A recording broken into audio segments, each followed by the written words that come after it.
تو چلیں آج اس موضوع پر بات کرتے ہیں۔ ہم شیعہ اسلام کے اندر ایک بہت ہی بنیادی سوال کو سمجھنے کی کوشش کر رہے ہیں کہ جب ایک امام کا انتقال ہوتا ہے تو ان کے بعد اگلا امام کون ہوگا، اور اس کا فیصلہ ہوتا کیسے ہے۔ ہمارے سامنے جو مواد ہے وہ اسی گتھی کو آپ کہہ لیں سلجھانے کی کوشش کرتا ہے۔ بالکل، اور اس بحث کی سب سے دلچسپ بات یہ ہے کہ ہم اسے باہر سے نہیں دیکھ رہے، ہم خود شیعہ مکتبہ فکر کی اپنی کتابوں، ان کی روایات اور تاریخ کی روشنی میں اس کو پرکھ رہے ہیں، خاص طور پر وہ اصول جو اثنا عشری مکتبہ فکر میں بیان کیے گئے ہیں، جو آج شیعہ مسلمانوں کی اکثریت کی نمائندگی کرتا ہے نا۔ دیکھیں، ہمارا مقصد یہاں یہ نہیں ہے کہ ہم کہیں کہ بھئی یہ صحیح ہے یا وہ غلط ہے، نہیں، بالکل نہیں۔ ہم تو بس یہ دیکھنا چاہتے ہیں کہ جب ان اصولوں کو تاریخ کی کسوٹی پر پرکھا جاتا ہے تو نتائج کیا نکلتے ہیں۔ تو پھر کمری شروع کہاں سے ہوتی ہے؟ ظاہر ہے جب ایک امام دنیا سے چلے جاتے ہیں تو ان کے ماننے والوں کے لیے سب سے بڑا مسئلہ یہی ہوتا ہوگا کہ اب کس کے پیچھے چلیں۔ مواد تو یہی بتاتا ہے کہ یہ کوئی آسان فیصلہ نہیں تھا، بلکہ اکثر شدید بحران اور تقسیم کا باعث بنتا تھا، کیونکہ ایک ہی امام کے کئی بیٹے امامت کا دعویٰ کر دیتے تھے۔ آپ نے بالکل صحیح پکڑا، یہی وہ بنیادی بحران ہے جسے حل کرنے کے لیے کچھ اصول اور کچھ نشانیاں وضع کی گئیں۔ شیعہ روایت کے سب سے معتبر کتابوں میں سے ایک اصول کافی، اس میں اس پر پورا ایک باب موجود ہے کہ امام کو کیسے پہچانا جائے۔ لیکن یہیں سے معاملہ دلچسپ ہونا شروع ہوتا ہے۔ یہ اصول بظاہر تو بہت واضح لگتے ہیں، لیکن جب ہم انہیں تاریخ کے آئینے میں دیکھتے ہیں تو تصویر بہت دھندلی ہو جاتی ہے۔ ٹھیک ہے، تو آئیے ان اصولوں کو ایک ایک کر کے دیکھتے ہیں۔ سب سے پہلا اور شاید سب سے آسان اصول کیا تھا؟ سب سے پہلا اور سیدھا سادھا اصول یہ تھا کہ امامت پچھلے امام کے سب سے بڑے بیٹے کو ملے گی، یعنی اکبر اولاد پدر۔ یہ ایک ایسا اصول ہے جو بادشاہتوں میں صدیوں سے رہا ہے، تو اسے سمجھنا بہت آسان ہے۔ ہاں، یہ تو بہت واضح لگتا ہے، اس میں تو کوئی ابہام نہیں ہونا چاہیے تھا۔ لیکن کیا تاریخ میں اس پر عمل ہوا؟ یہیں پر پہلی بڑی پیچیدگی سامنے آتی ہے۔ مواد کے مطابق یہ اصول تاریخ کے کئی اہم ترین موڑوں پر توڑا گیا۔ سب سے بڑی اور واضح مثال چھٹے امام جعفر صادق کا معاملہ ہے۔ ان کے سب سے بڑے بیٹے تھے اسماعیل، جن کا انتقال امام جعفر کی زندگی میں ہی ہو گیا تھا، لیکن آج بھی اسماعیلی فرقہ انہی کو ساتواں امام مانتا ہے۔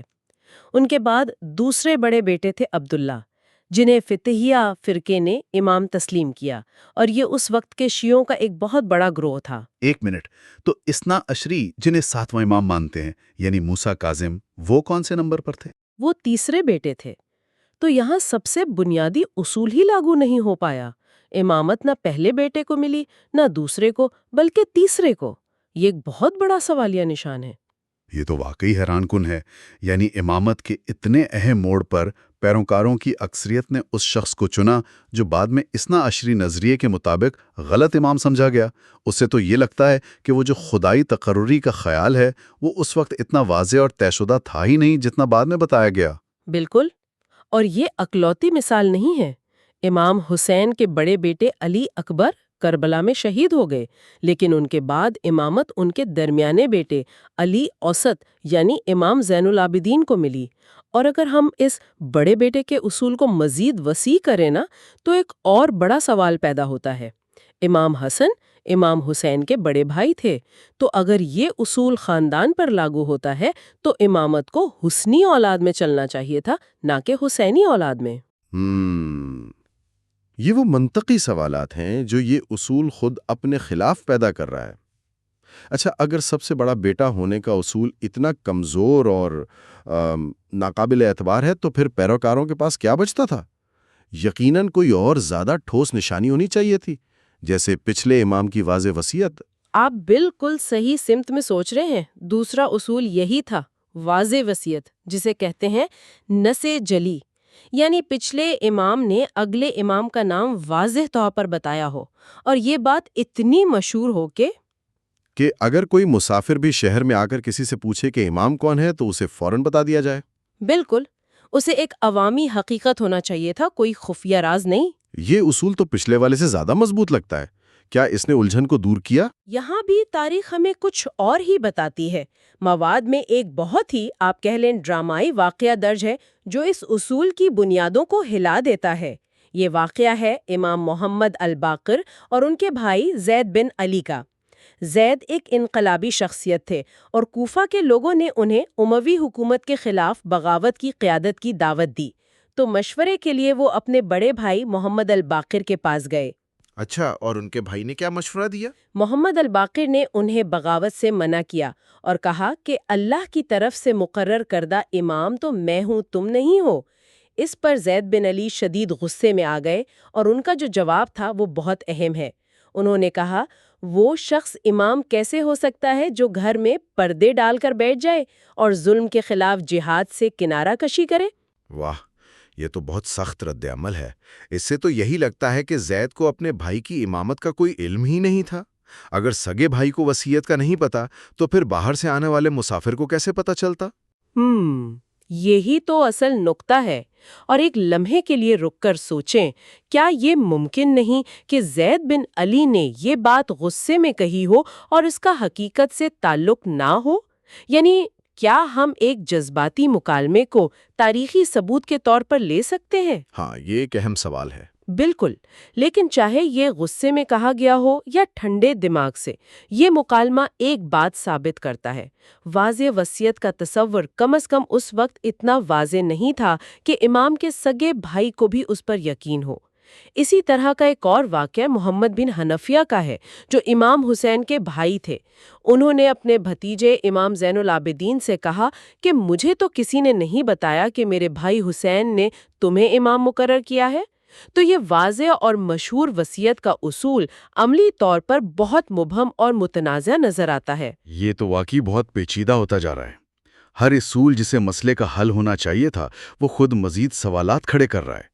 اچھا، ان دو اصولوں کے علاوہ بھی کوئی نشانیاں تھیں؟ جی، دو اور اہم نشانیاں بتائی جاتی ہیں۔ ایک یہ کہ امام کو اپنے زمانے کے تمام لوگوں سے افضل یعنی سب سے بہتر ہونا چاہیے، اور دوسرا یہ کہ نبی اکرم صلی اللہ علیہ وآلہ وسلم کے مخصوص ہتھیار اور ذرہ اس کے پاس ہونی چاہیے۔ افضلیت والی بات دلچسپ ہے، لیکن افضلیت کا معیار کیا ہے؟ علم میں، تقویٰ میں، یا حسب نسب میں؟ یہیں پر بحث کا ایک اور دروازہ کھلتا ہے۔ مواد یہ دلیل دیتا ہے کہ اگر افضلیت کا معیار حسب نسب کو مانا جائے تو حسنی سادات یعنی امام حسن کی اولاد حسینی سادات سے افضل تھے، کیونکہ امام حسن کے والدین اور نانا نانی سب خالص عربی النسل تھے، جبکہ امام زین العابدین کے بعد تقریباً تمام حسینی اماموں کی مائیں اجمی یعنی غیر عرب، زیادہ تر ایرانی تھیں۔ تو خالص عربی خون کے معیار پر تو حسنی اولاد کا دعویٰ زیادہ مضبوط تھا۔ یہ تو اثنا عشری نظریے کی بنیاد پر ہی ایک بہت بڑا سوال ہے۔ یعنی اگر کوئی صرف حسب نسب کو معیار بنائے تو امامت کا حق حسینیوں کے بجائے حسینیوں کو ملنا چاہیے تھا۔ اچھا، اور نبی اکرم صلی اللہ علیہ وآلہ وسلم کے ہتھیاروں کا کیا معاملہ ہے؟ یہ تو ایک مادی نشانی لگتی ہے۔ بظاہر ایسا ہی لگتا ہے، لیکن یہاں زیدیہ فرقہ کا نقطہ نظر بہت دلچسپ ہے، بلکہ تھوڑا طنزیہ بھی ہے۔ وہ کہتے تھے، بھائی صاحب، یہ ہتھیار الماری میں سجانے اور لوگوں کو دکھانے کے لیے نہیں ہے، یہ ظلم کے خلاف لڑنے کے لیے ہیں۔ ان کا موقف تھا کہ اصلی وارث وہ ہے جو ان ہتھیاروں کو استعمال کر رہا ہو، نہ کہ وہ جو انہیں گھر میں سنبھال کر بیٹھا ہو۔ وہ کہتے تھے کہ اصل میں ہتھیار ہمارے پاس ہے کیونکہ ہم ظالم حکمران کے خلاف میدان جنگ میں کھڑے ہیں۔ اچھا، تو یہ تو امامت کا بالکل ہی مختلف تصور ہے۔ ایک طرف خدائی تقرری اور وراثت اور دوسری طرف عوامی انقلاب اور عمل۔ زیدیہ کے نزدیک ہتھیاروں سے مراد صرف کوئی بھوتک چیزیں نہیں تھیں، بلکہ نبی کا عملی کردار اور ان کا مشن تھا۔ آپ نے بالکل درست سمجھا۔ وہ کہہ رہے تھے کہ قیادت ایک فعل ہے، کوئی اسم نہیں جسے ورثے میں پایا جائے۔ یہ ایک کردار ہے جو ادا کرنا پڑتا ہے، کوئی عہدہ نہیں جو مل جاتا ہے۔ اور مواد ایک اور اہم نقطہ اٹھاتا ہے، ہتھیاروں سے بھی زیادہ اہم ایک ذمہ داری نبی اکرم صلی اللہ علیہ وسلم کے اوقاف یعنی ٹرسٹ کا انتظام تھا جو مدینہ میں تھے۔ اور تاریخی طور پر یہ ذمہ داری امام حسن اور ان کی اولاد کے پاس رہی، حسینی اماموں کے پاس نہیں۔ لیکن اس دلیل کو اثنا عشری بحث میں اکثر نظر انداز کر دیا جاتا ہے، شاید اس لیے کہ اس سے بھی حسنی اولاد کا کیس مضبوط ہوتا ہے۔ تو ہم نے اب تک جو دیکھا ہے اس کے مطابق اثنا عشری مکتبہ فکر کے بیان کردہ چاروں بنیادی اصول، بڑا بیٹا، واضح وصیت، افضلیت اور نبی کے ہتھیار، جب تاریخ کی روشنی میں دیکھے جائیں تو ان میں بہت سی کمزوریاں اور تضادات نظر آتے ہیں۔ اس نے یقیناً ایک فکری خلا پیدا کیا ہوگا۔ کیا اس خلا کو پر کرنے کے لیے کوئی متبادل نظریہ بھی موجود تھا؟ جی بالکل، اور وہ نظریہ وہی ہے جس کا ہم بار بار ذکر کر رہے ہیں، زیدیہ کا نظریہ۔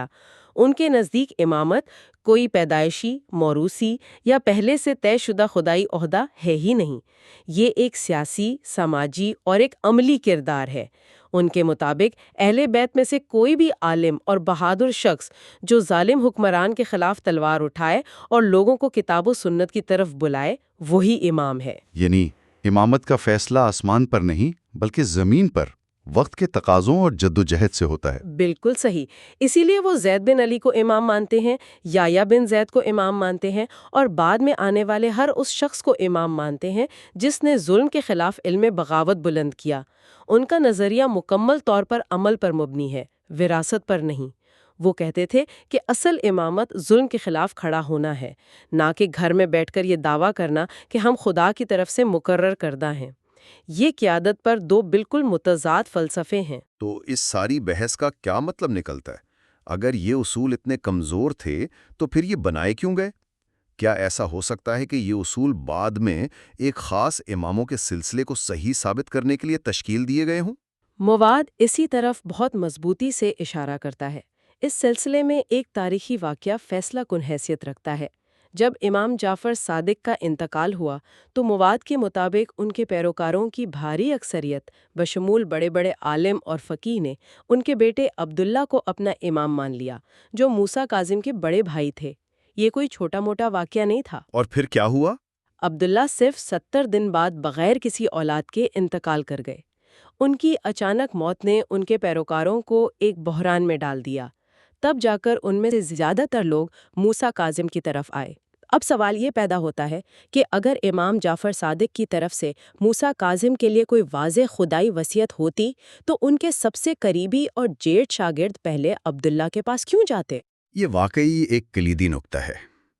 اس سے تو یہی لگتا ہے کہ اس وقت ایک خدائی طور پر مقرر کردہ امام کا تصور اتنا واضح اور متفقہ نہیں تھا جتنا آج سمجھا جاتا ہے۔ ایسا لگتا ہے کہ یہ نظریات وقت کے ساتھ ساتھ مختلف بحرانوں کے جواب میں اور ایک خاص سلسلے کو مذہبی اور قانونی جواز فراہم کرنے کی ضرورت کے تحت ارتقا پذیر ہوئے۔ بالکل، تاریخ ہمیں بتاتی ہے کہ نظریات خلا میں پیدا نہیں ہوتے، وہ سماجی، سیاسی اور فکری ضرورتوں کے تحت تشکیل پاتے ہیں اور وقت کے ساتھ پختہ ہوتے ہیں۔ امامت کا تصور بھی ایک ایسے ہی ارتقائی عمل سے گزرا ہے۔ تو آج کی اس گفتگو کا خلاصہ یہی ہے کہ امامت کے تصور پر، جسے اکثر ایک طے شدہ حقیقت سمجھا جاتا ہے، خود شیعہ اسلام کے اندر ایک گہری، پیچیدہ اور متنوع بحث موجود ہے۔ امام کی شناخت کے لیے جو اصول بنائے گئے، جب ہم ان کا گہرائی سے جائزہ لیتے ہیں تو وہ خود کئی سوالات کو جنم دیتے ہیں اور زیدیہ جیسے متبادل نظریات کے لیے دروازہ کھولتے ہیں، جو قیادت کو وراثت کے بجائے عمل اور جد و جہد سے جوڑتے ہیں۔ اور یہ ہمیں سوچنے کے لیے ایک بہت اہم نقطہ دیتا ہے جو اس مخصوص مذہبی بحث سے کہیں زیادہ وسیع ہے۔ یہ مواد ہمیں قیادت کے دو بنیادی ماڈلز پیش کرتا ہے۔ ایک ماڈل خدائی تقرری، نسب اور موروثی حق پر مبنی ہے، جبکہ دوسرا عوامی جد و جہد، سماجی انصاف اور عملی اقدامات پر قائم ہے۔ یہ گفتگو ہمیں ایک بڑے سوال پر غور کرنے کی دعوت دیتی ہے کہ کسی بھی نظام میں، چاہے وہ مذہبی ہو یا سیکولر، قیادت کی اصل بنیاد کیا ہونی چاہیے؟ پیدائشی حق اور پہلے سے طے شدہ تقدیر، یا وقت کی ضرورتوں کو پورا کرنے والا متحرک اور عملی کردار؟